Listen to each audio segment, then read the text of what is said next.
Tab. You've ever looked around and realized your circle is smaller than it used to be? It can feel isolating, even confusing. But what if that space around you isn't a sign of rejection, but a sign of divine appointment? What if your solitude is sacred? There's a kind of aloneness that isn't about loneliness. It's a space God creates for those He's preparing for something more, too. Throughout history, isolation has often come right before elevation. Loneliness has been the furnace where the strongest faith is forged. Believers who walk this path often develop a spiritual depth that's uncommon in our noisy world, while many fill the silence with entertainment or endless scrolling. These individuals learn to fill it with the very presence of God. Their prayer life transforms. It moves from a simple list of requests into deep, intimate conversation. They wrestle with God in private, they weep before Him without shame, and they learn to wait on His timing. They discover that some of the most profound revelations and breakthroughs only happen in that secret place, just you and Him. The Bible stops being just a book of information and becomes an intimate conversation. Verses feel like personal letters from God, and His promises become lifelines. Those long, quiet hours produce a spiritual maturity that can't be rushed. Without the pressure to perform for others, their spiritual roots grow deep. So, when the storms of life hit, they stand firm, not on a foundation of human approval, but on a foundation built in quiet moments with God. Just think of Jesus. He often withdrew to solitary places to pray, to connect with the Father away from the crowds.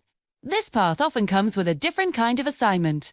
Some callings simply don't have room for a large social circle. It's not about being anti-social. It's because the mission requires a level of focus, sacrifice, and endurance that few can understand. Some are called to be prayer warriors, spending hours in intercession. Others are called to create, to write, to build things that can't be formed in the middle of a crowd. Many are shaped through suffering that others can't relate, too long seasons of illness, financial hardship, or hidden obedience, when no one sees the daily choice to trust God.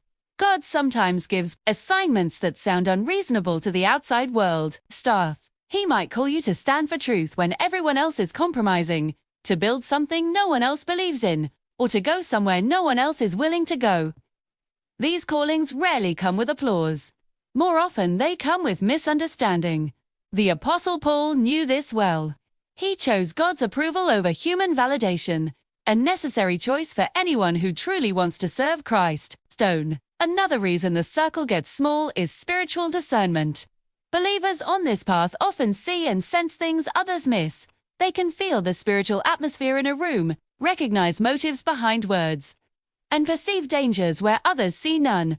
This gift is powerful, but it can also be deeply isolating. It creates a distance because you're operating on a spiritual level that not everyone understands. You might grieve over compromises that others celebrate, or see consequences that others dismiss. This creates a gap that only spiritual maturity on both sides can bridge. Many on this path have also been refined by the fire of betrayal and rejection. Most didn't start their journey alone, but somewhere along the way, trust was broken, or a crisis revealed who was only there for convenience. Maybe it was a close friend, a church community, or a leader who failed you. These wounds cut deep, especially when they happen in places that were supposed to be safe. But through that pain, you gained wisdom. Through that loss, you learned discernment. You learned to be cautious without becoming cold, and selective without becoming bitter. What looks like distance to others is actually maturity shaped by scars. But above all, the reason your circle is small is because you have chosen obedience over popularity. You've decided to obey God, even if it costs you relationships, reputation, or comfort.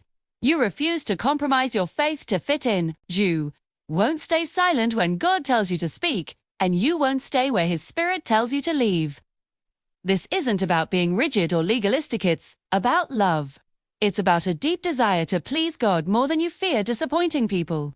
You have counted the cost, and you've decided that Jesus is worth it, even if it means standing alone sometimes. So, if this resonates with you, if you see yourself in this story, please hear this. You are not broken, defective, or abandoned. Your difference might just be your divine design. Your small circle may not be a punishment, it could be your protection. God might be guarding your calling, sharpening your focus, and quieting the noise so you can hear His voice with perfect clarity. You may have fewer friends, but you are never, ever alone. God Himself has promised, "I will never leave you, nor forsake you." Thanks for watching.